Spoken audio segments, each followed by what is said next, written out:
السلام عليكم ورحمة الله وبركاته.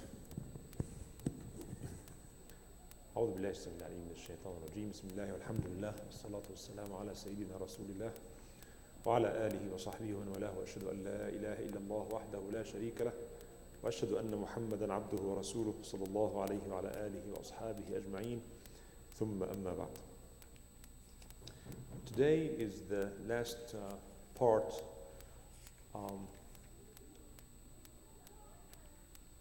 about the Salah, and inshallah next time we'll start talking about Zakah. Last part, as usual in books of Fiqh, talks about Salat al-Eid. Talked about Salat al-Jum'ah last three sessions, and inshallah today we'll talk about Salat al-Eid and different opinions regarding Salat al-Eid. Salat al-Eid was prescribed in the first year of Al-Hijrah, when Rasulullah ﷺ came to Al-Madinah.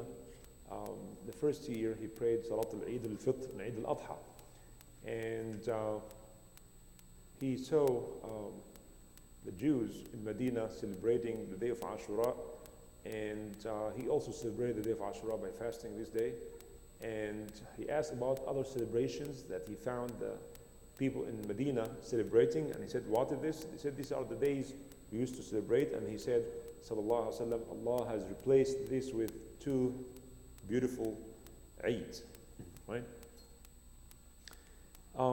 Some of the sunan and the adab of Salat al-Eid we'll just mention very quickly. I know you know them, so just remind you very quickly of this adab. The first is taking a shower and applying perfume and wearing the best clothes we have. Al-Hasan, grandson of the Prophet ﷺ, Hasan ibn Ali ibn Abi Talib, said, Amarana Rasulullah sallallahu alaihi wasallam. Rasulullah sallallahu alaihi wasallam ordered us on the day of Eid to dress the best clothes we have, and to apply the best perfume we have, and to sacrifice with the best animals we have. So taking a shower, dressing the best, applying the best perfume, and sacrificing the best animals in the day of Eid. And Rasulullah sallallahu alaihi wasallam used to wear a very special clothes for the day of Eid. Muslims should always look beautiful on the day of Eid. Also, it is sunnah to eat before coming to Salat Eid al-Fitr, and to delay the breakfast on the day of Al-Adha. And there's a reason for that. Salat Eid al-Fitr is the day that comes after Ramadan, and eating something in the morning indicates that this is the end of our Siyam, and this is the day of Eid. So Anas ibn Malik radiallahu anhu narrated that Rasulullah sallallahu alaihi wasallam used to eat some dates, a witr number of dates, like even number of dates, odd number of dates, like 3 or 5 or 7 in the morning before he goes to Salat Eid al-Fitr. And he delays his breakfast in the day of Al-Adha until he comes back from Salat al-Eid, and then he sacrifices and eat from his sacrifice.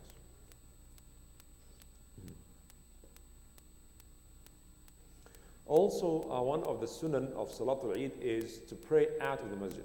So think about it. Masjid al-Nabawi is the second holy mosque in Islam, right? But on the day of Eid, he sallallahu alaihi wasallam used to designate a place in the east side of Medina where everybody can come and pray, including women, children, girls, even those who are menstruating. They also go, but they don't pray, but they just go and participate and listen to the khutbah and make the takbirat. The wives of the Prophet ﷺ and the girls of the Prophet ﷺ used to go out, and that's significant. When the wives of the Prophet and his daughters, they go out with the Muslimin, and everybody is there in an open place. He did not pray sallallahu alaihi wasallam Salat al-Eid in the masjid except one time, only because of the rain. So his sunnah was to pray out. So it's sunnah for Muslims not to pray Salat al-Eid in the masjid. And some communities here in Michigan, actually, they go outside when the weather allows them to just spread sheets and carpets and things, and people pray in an open place. What's the significance of that? Why not praying Eid in the masjid? Why praying Eid out of the masjid? There must be a reason for that. Otherwise, prayer in the Masjid al-Nabawi is equal to 1,000 prayer elsewhere. But on the day of Eid, he sallallahu alaihi wasallam ordered everybody to go in an open place to pray Eid there. It seems, wallahu a'lam, that this day of Eid is meant to be also a day of da'wah. When non-Muslims see the beauty of Islam and the takbirat and praising, it's all about Allah. It's not about praising individuals, including the Prophet sallallahu alaihi wasallam. It's all about praising Allah subhanahu wa ta'ala. And Muslims dress very well, and they smell good, they look good, and they hug each other, and they congratulate each other for fasting or for Hajj. And then everybody is also allowed to come listen to the khutbah. So when people see this beauty, Jamal, this would attract many people to come to this beautiful deen of Islam. Many people, wallahi, don't know anything about Islam and Muslims. They hear about violence and blood and explosions and all these things. So if 3-4 masajid rent a big hall, like Canton. In Canton, actually, they don't pray in the masjid. Canton masjid are much more progressive than we are very classic and traditional. They go out, one huge place like this in Livonia, Burton Manor, and they go there, and the khatib gives the khutbah, and men and women and children, everybody's there. Why not? When you go out, that makes the day special. There's the sunnah of the Prophet ﷺ, and instead of having one prayer hall here for men and other for women and the basement and so on, and praying 2 or 3 times, just let's have one prayer in a big place. Beautiful idea. It takes just leadership to do it. Renting a hall is not difficult, right? And having all people praying in one prayer, listening to one khutbah, that's it. Beautiful. So this is the sunnah of Rasulullah sallallahu alaihi wasallam. Of course, the only exception is the Masjid al-Haram. If you are in Mecca, the best place to pray in the Masjid al-Haram. That's the exception. Other than this, it's better to pray outside.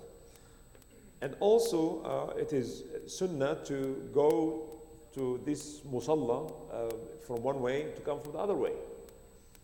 All right, this is the sunnah of the Prophet ﷺ. Again, why is that? It seems, wallahu a'lam, that as many people as possible should see Muslims walking, going with takbirat, and coming back with takbir, look beautiful.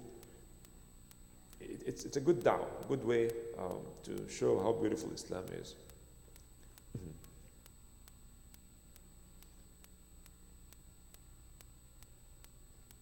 The time of Salat al-Eid.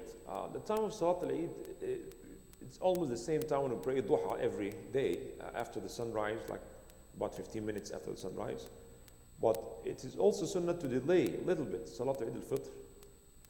Delay it, give it another half an hour or even 1 hour. And make Salat al-Eid al-Adha in the beginning of the time. Once the sun rises and give it 15 minutes or so, then you pray. Why is that? They said they expanded the time of Eid al-Fitr so that those who did not give Zakat al-Fitr, they have some time to give Zakat al-Fitr. Right? And do Salat al-Eid al-Adha right on time, in the beginning of the time, so that people will be busy after this going for their sacrifice. All right? So at this point clear? That's why we here try to accommodate everyone. So we do one at 7:30, almost 45 minutes after the sunrise, and the other one is like 2 hours after.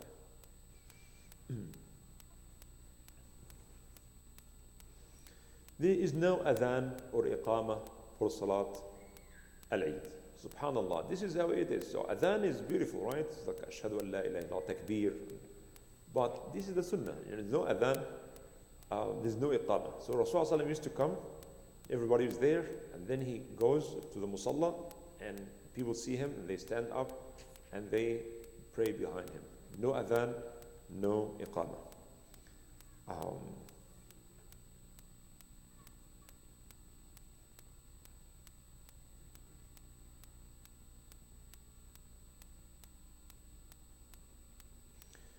The takbirat of al-Eid, of Salatul Eid, are also very unique.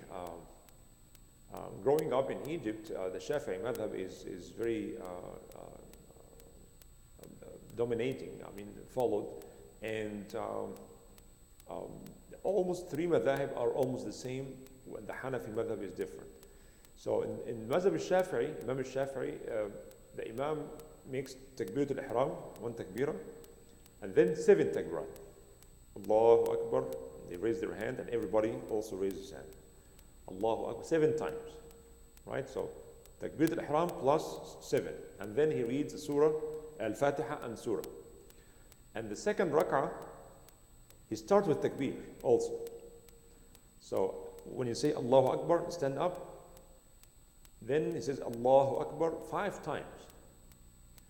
Allahu Akbar, and then he reads al-Fatiha and surah, and then ruku' and sujood. In madhab Imam Malik and Imam Ahmad ibn Hanbal, they make 6 in the first rak'ah and 5 in the second rak'ah. So according to Shafi'i, 12 the total, and according to Imam Malik and Imam Ahmad ibn Hanbal, it is 7 before the qira'ah, and 6 before the qira'ah, and then 5 the second rak'ah before the qira'ah. Only in Hanafi madhab, 3 before the qira'ah in the first rak'ah, and 3 after the qira'ah and before ruku' in the second rak'ah. And they're all right, but there are different narrations. And every madhab followed one of these narrations. So if you do any of these, that's fine. It was a big surprise to me when I came to IHD to pray this way. It was very confusing. I was really confused and I was afraid to mess up Salah. It was Dr. Hamzawi. What's his name? Latafat Hamzawi. He explained to me exactly how to do it. So. And then I went to read about it, and I found this is also the way Ali ibn Abi Talib used to lead prayer, and Abdullah ibn Mas'ud, and so on. So, just for you to know, if you are in Medina or in Mecca during Eid, for those who make i'tikaf in the last 10 days and you pray Eid, that will be, don't be confused. So, after Takbirat al-Ihram, the Imam will make 6 takbirat. In Saudi, they're Hanbalis. And then, when they stand up for the second rak'ah, he will start with takbir 5 times, and then he will read the surah, and then make the ruku' and sujood. Is it clear? Huh? Yes. Yes. Takbiratul ihram is different. It's different. All right. Allahu Akbar. Allahu Akbar. They tie their hand. They do. From sajda to the second rak'ah. Okay? Yeah, he says, in sujood, says Allahu Akbar, and everybody stands up. And then after, while standing, they make 5 times takbirat. And then they read the Fatiha and Surah. I kept practicing at home to pray according to Hanafi. I was really scared at this. Because this is the only prayer that I know of, that after you read Al-Fatiha and Surah, you do something before ruku', which is, because I was afraid to forget about this and just to go right away from Surah to ruku', and I'm sure this could have caused so much troubles. Huh? Same thing in witr. Right, there's a qunut. You are talking about the qunut? Right. This is only in Hanafi also. Only in Hanafi. All other they do after ruku'. So we are used to read Al-Fatiha, Surah, then ruku'. There's nothing in between.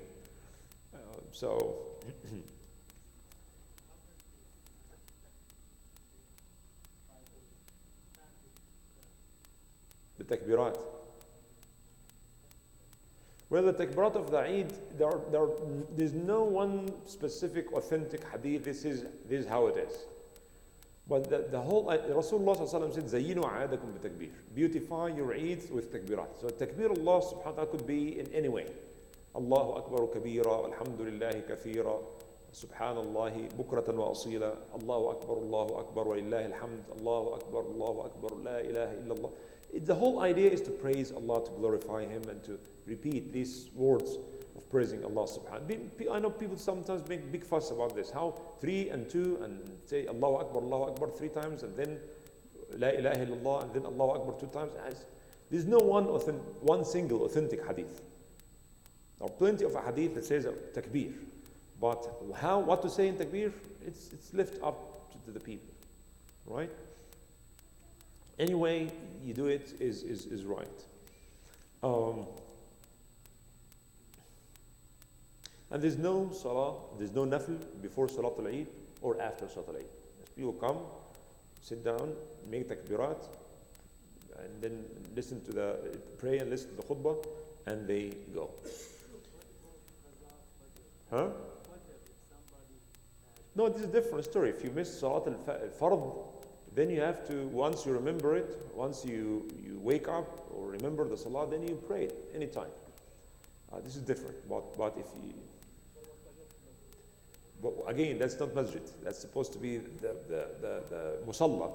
But there's no particular... Yeah, if in the masjid, you can pray Tahiyat al-Masjid, obviously. But unless the Imam is giving the khutbah, then sit down. Now, khutbatul Eid, it's after Salat al-Eid. This is the difference between Eid and Jum'ah. Rasulullah ﷺ used to give khutbah after Salah, and he said, sallallahu alaihi wasallam, hadith in Imam Nasa'i, Abu Dawood, Ibn Majah, he said, "Inna nakhutub, faman ahabba an yajlis l-khutbah, falyajlis, wa man ahabba an yadhhab, falyadhhab." I'm going to give a khutbah, he says, sallallahu alaihi wasallam. Whoever wants to sit and listen, let him sit and listen.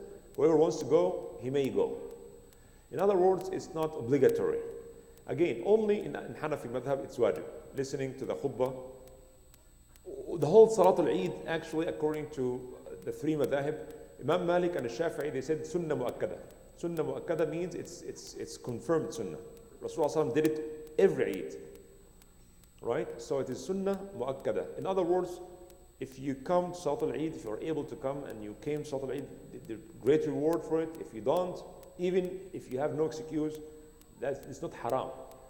According to Imam Ahmad ibn Hanbal, he said it's fardu kifaya. If a group of people did Salatul Eid, the whole community that's sufficient for the entire community. But if nobody at all in the community did it, everybody in the community will be committing a sin. Only in Hanafi, Imam Abu Hanifa said it's wajib. In other words, it's like a Jum'ah. If you are able to come to Jum'ah, then you are able to come to Salatul Eid. Right? So only in Hanafi it is wajib. And I can see the difference actually in other masajid who are not Hanafis. After Salatul Eid, 1/3 or perhaps 1/2 of the people just leave. Whereas here in this community and other communities who grew up in Hanafi communities, everybody sits and listens. I was really surprised. I found this to be a good thing, just to come and sit and listen to the khutbah. Again, according to the 3 madhahib, it is sunnah mu'akkada. It is highly recommended. Some even said this is right after witr, how it is confirmed. However, Abu Sa'id al-Khudri radiallahu anhu narrated this hadith that Rasulullah sallallahu used to give the khutbah after Salat al-Eid. It was until he said the time of Marwan ibn al-Hakam, who was one of Bani Umayyah. The Umayyads,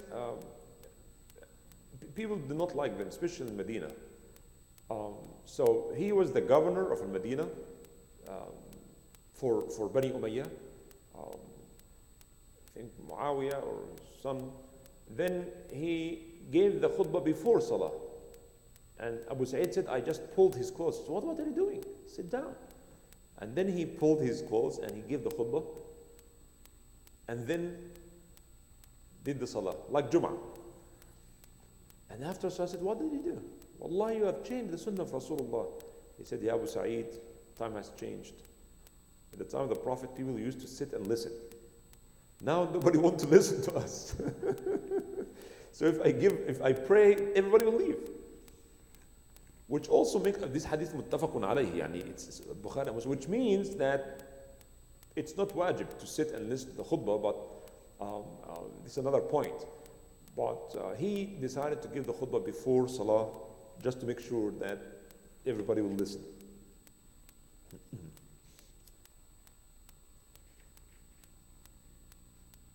A qada of Salat al-Eid. Can we, if we miss Salat al-Eid, can we make Salat al-Eid next day? Yes. It happened actually when the Sahaba radiallahu anhum were thinking that this is the last day of Ramadan, they were fasting. Until after Asr, travelers arrived to Al-Madinah, and they told them that we saw the Hilal last night. In other words, today is supposed to be a day of Eid. So they did not pray Eid on time. Right? So next morning, Rasulullah told them to go out and celebrate Salat, to do Salat al-Eid next day. In other words, if you miss Salat al-Eid, then you can make it up later.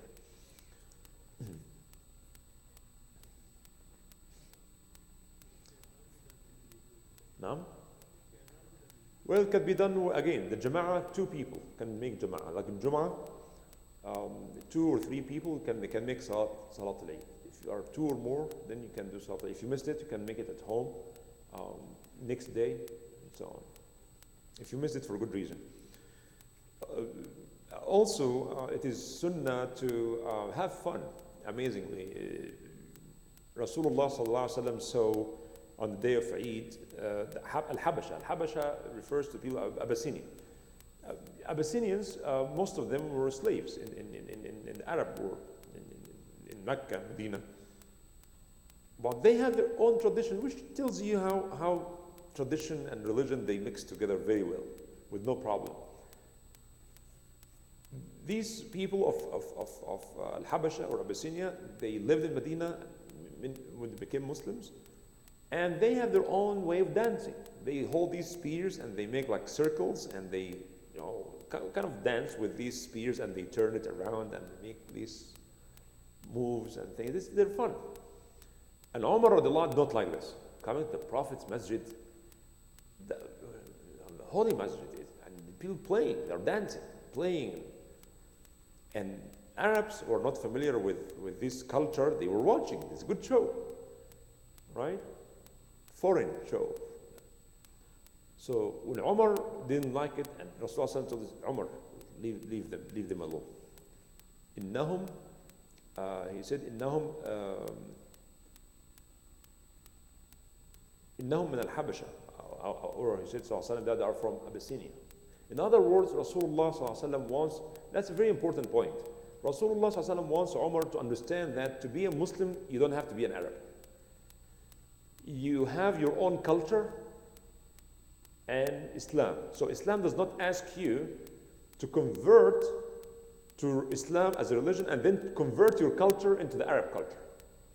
Very, very important. Very, very important. Umar, leave them alone. This is their tradition, which does not contradict with Islam. So let them enjoy what they used to do. And this is something actually we mix all the time. We mix Islam with Arab culture. And the Salafism or Wahhabism, very problematic, very problematic. They promote a Saudi Islam, which absolutely goes against the nature of Islam itself. Islam, what's great about Islam, what makes Islam universal, what makes Islam a great global religion, as we said before, is that Islam in China looks very Chinese. And Islam in Africa is very African. You go and see African mosques and African brothers and sisters, how they dress, how they celebrate the Eid, how they do their weddings and walimas. You cannot separate Islam from Africa. And when you go to China, also you see the mosques are built exactly like all Chinese places, buildings, and the colors and decoration. And Islam is not strange in China. Islam is not strange in Africa. But calling particular clothes Islamic clothes, it's not Islamic. That's Saudi or Kuwaiti or Yemeni or Omani. They don't give it just a title. Otherwise, if you are not dressing this, you are dressing like non-Islamic. Every clothes I see now in the masjid is Islamic, because people dress based on their culture, right? So Rasulullah sallallahu alaihi wasallam want to teach Umar that Don't mix religion with culture. This is their culture, let them enjoy. And he also said to his wife, and that's significant. Remember, for those of you who went to the Prophet's masjid, sallallahu alayhi wasallam, where he's buried now is the house of Aisha. And between the house of Aisha and the real masjid, there was a window actually.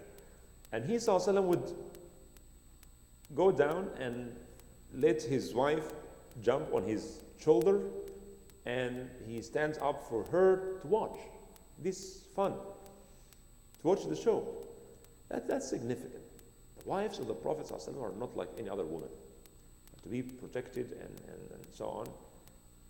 But he wants her also to enjoy Eid, to watch this beautiful show they are not familiar with. And then he said, are you done? She said, no, I'm not done yet. Okay. Until she said, oh, now I'm done. Then he puts her down, sallallahu alayhi wa sallam. Also in Bukhari and Muslim, this hadith, and other hadith in Bukhari and Muslim also, that دخل علينا أبو بكر في يوم عيد. Aisha radiallahu anha says, Abu Bakr, her father, came to our house in the day of Eid, and I have two girls that are singing. And Abu Bakr said, عباد الله مزمور الشيطان في بيت رسول الله, the mizmar, the instrument of shaitan in the house of the Prophet, what are you doing? They are singing with some music in the Prophet's house in the day of Eid. Rasulullah said, Ya Abu Bakr, every community has its own Eid, and this is our Eid. In another narration he said, so that the Jews know that our religion is not rigid. We have also fun in our religion.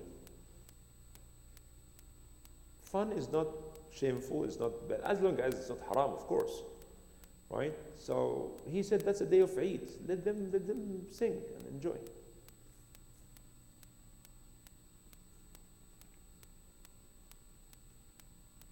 Another hadith also, in al-Bukhari, Aisha said, دخل علي رسول الله وعندي جاريتان تغنيان بغناء بعاث فاضطجع على الفراش وحول وجهه.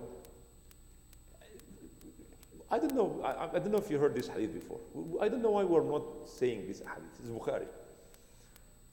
Imagine Rasulullah coming on the day of Eid to Aisha's house, and he found two girls. In this house we are talking about a room, a small room, not a house like our houses. And two girls, Aisha was young, and these two girls there are singing.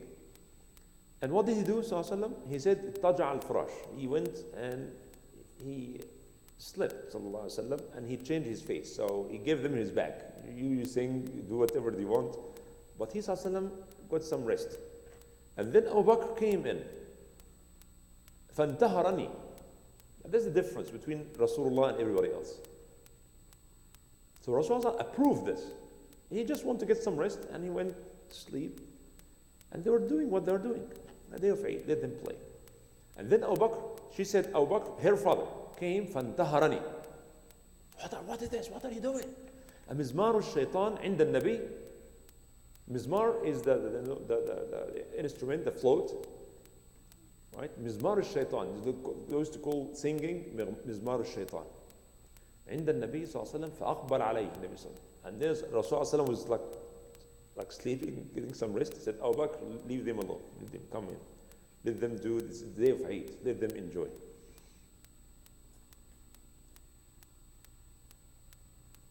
فَلَمَّا غَفَلَ. So when he ﷺ went to sleep, she said, okay, now it's time for you to go in and sleep.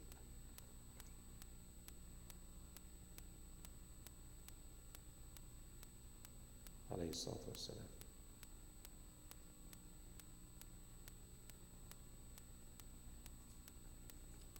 In this narration he said, يَتَعْلَمَ يَهُودُ الْمَدِينَةِ أَنَّ فِي دِينَ فُسْحَةً. So the Jews know that in our religion there is fusha. Fusha means width or space. Our deen is not so rigid. إِنِّي بُعِثْتُ بِحَنَفِيَّةٍ سَمْحَةٍ. I've been sent with the easy religion. Hanafiya, but it's the same time is samha. Samha means easy. Our religion is easy. Also, he said, Sallallahu Alaihi Wasallam, أيام التشريق أيام أكل وشرب وذكر الله. The days of Tashriq, the 3 days that follow the day of Eid al-Adha, these are the days of eating and drinking, not the days of fasting, and days also of dhikr of Allah subhanahu wa ta'ala.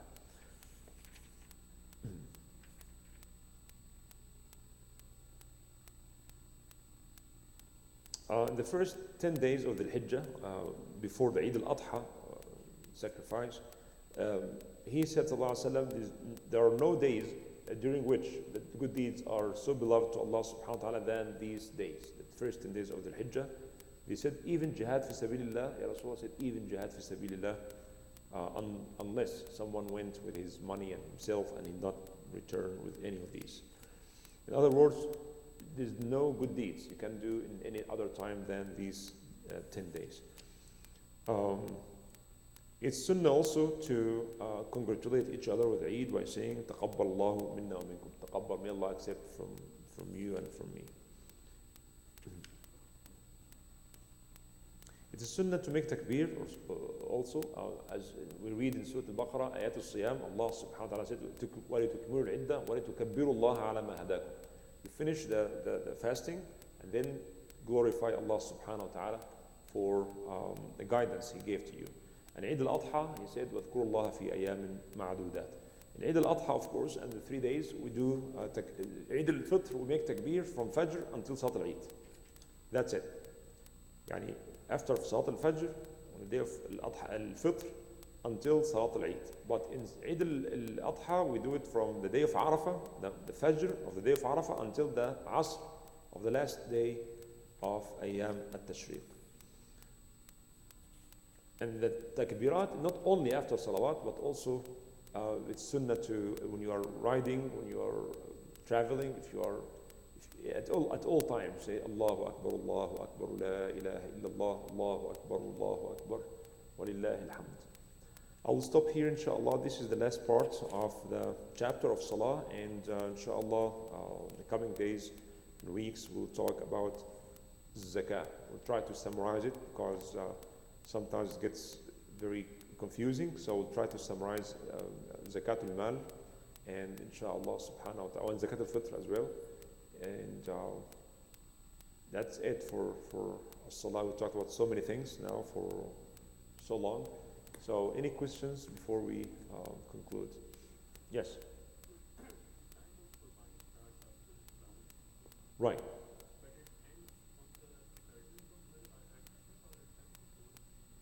It could be, sacrifice could be done on the day of Eid or any of the 3 days after Eid. So we have 4 days. I think so, yeah. Because I mean, I have 4 days. That's good enough. It cannot be done before Salat al-Eid though, because if you do it before Salat al-Eid, then that's not of the sha'air, of the rituals. That's a food you feed your family. Sacrifice has to be done on time, and this is the time. Right? Half a day? Well, the day ends by Maghrib, so if you do it,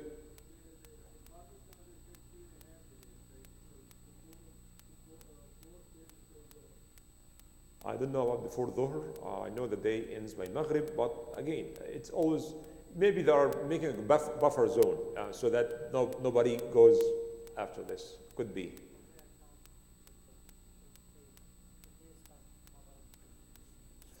Right. So the first day, the time starts for sacrifice after Salat al-Eid. So once you're done with Salat al-Eid, this is the time. The time of sacrifice begins. And then, but again, you don't want to delay it to the second or the third or even the fourth day. There's no point to do that. And again, keep in mind, you also want to give the poor and the needy. So you don't want them to give them when the Eid is over. It's better to give them in the day of Eid so that they celebrate Eid and also eat. Right? You don't want to delay it unless there's a good reason for that. Yes.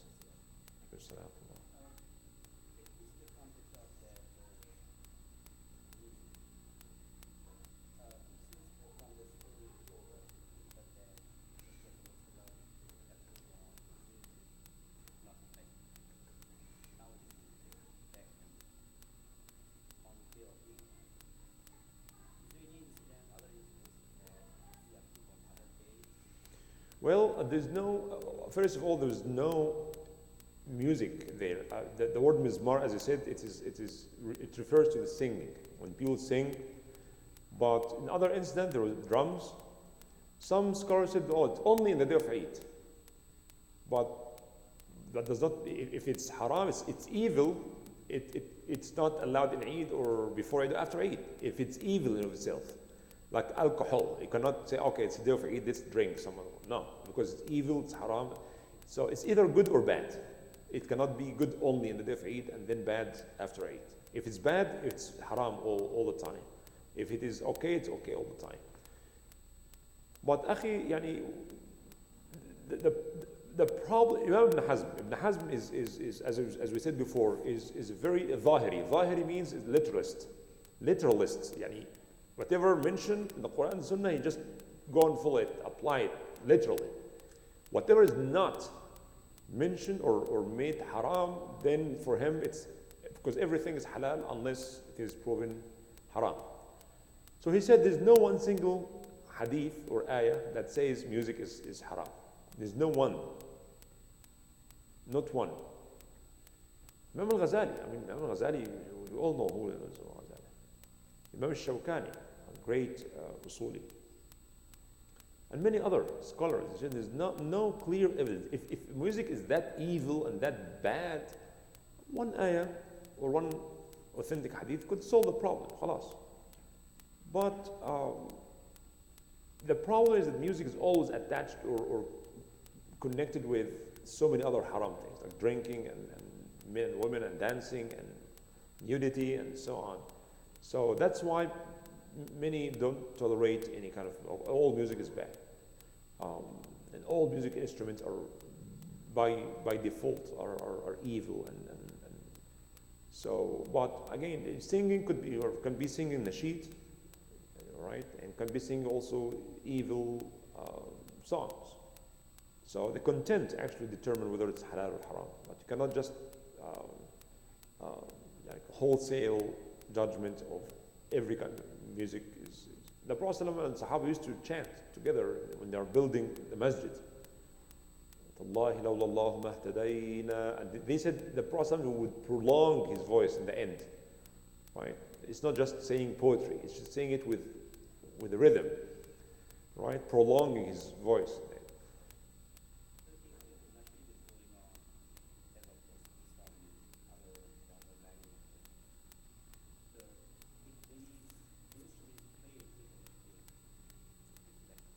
I don't see anything wrong with that. I don't see anything wrong with that.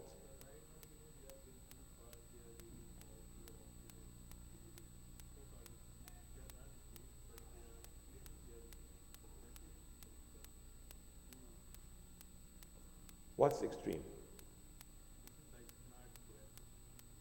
Well, if someone is using musical instruments and then you have digital music, so is this extremism? How would you differentiate what's extreme and what's acceptable?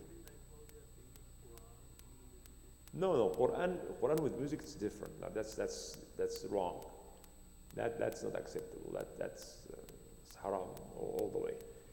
But again, it's a subject people dispute. But for some, it's not even a matter of dispute. It's black and white. Like the Saudis, they're not even willing to listen. That's haram, like alcohol. It's not, Allah made alcohol haram because He mentioned it in the Quran in a clear, decisive, definitive language. That's why we don't question, we don't dispute. But when talking about music, there's no nothing that's solid that makes it absolutely. Otherwise, why would this great ulama say? Right. The content, I said the content. Rasulullah listened to people saying poetry in his masjid. Ka'b ibn Malik. Banat Su'ad. He came to apologize to the Prophet in his masjid. But Arabs usually they start their poetry with talking about the love and the emotions, and then they get into the real subject. That's part of the structure of poetry in Arabic. If you read any pre-Islamic or even Islamic Arabic poetry, you'll find out the beginning talking about his love or the homes that you used to live in, and now these homes are destroyed. So it starts with something very emotional. So this guy talk about Su'ad, the woman he used to love. بانت سعاد فقلب اليوم. Su'ad left with her, because people sometimes they don't stay like people in Egypt or in Iraq near the rivers. There's no rivers. So when there's drought, the whole tribe, they just move from one place up. So he's crying because the woman he liked, her name is Su'ad. Banat. Banat means she went far away and now he cannot see her any longer. And he kept crying in this poetry, and Rasulullah was listening. Not one verse or two verses about Su'ad and how beautiful she is and how much he's in pain because she left, and beautiful. بانت سعاد فقلب اليوم متبول متيم في إثرها لم يفد مكبول. Beautiful. And then he came to apologize to the Prophet. So Rasulullah said, no, what are you doing? What Su'ad? What? Shut up. This is bad. You are in the masjid. This is the habit of the people. This is their tradition. So we are just doing things very tough on ourselves.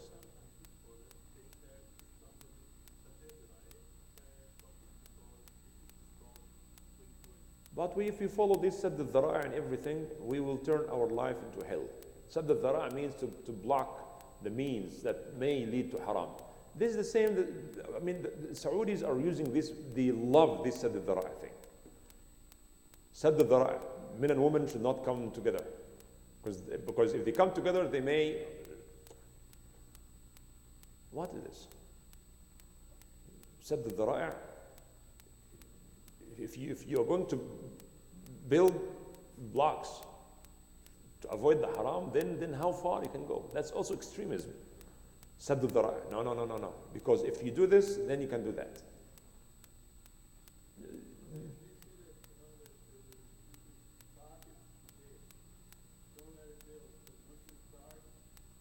Yeah, I understand. I studied Sadd al-Dhara'a very well. But first of all, Sadd al-Dhara'a is not agreed upon between all Muslim usulis. There's fuqaha and usuliyun, the scholars of Islamic jurisprudence, the principles of Islamic law. Sadd al-Dhara'a is not an agreed upon principle. If you are using it all the time, well, your daughter should not come out of your house. Because if someone saw her, this could be, all right? You cannot talk to your sister-in-law, because if you talk to her, maybe she likes you, and maybe you look, everything, if you really use this mentality, your life will be very difficult, extremely difficult. Sadd al-Dhara'a, don't live in America, go back home. I'm not kidding, right? So it's not going to build up. You are here living in America with all these women and all this nudity and alcohol and interest. So Dhara'a, no. Don't go to America. It's haram to go to America, let alone live in America. Sadd al-Dhara'a is very dangerous. It should be used reasonably. We have to be reasonable when you use it. In principle, yes. If something would lead to something bad, for sure, then we have to block it. But if we keep blocking all ways, like extremism, then our life will be very difficult. والله تعالى أعلم. سبحانك اللهم وبحمدك نشهد أن لا إله إلا أنت نستغفرك ونتوب إليك. بسم الله الرحمن الرحيم. والعصر إن الإنسان لفي خسر إلا الذين آمنوا وعملوا الصالحات وتواصوا بالحق وتواصوا بالصبر. سبحان ربك رب العزة عما يصفون وسلام على المرسلين والحمد لله رب العالمين.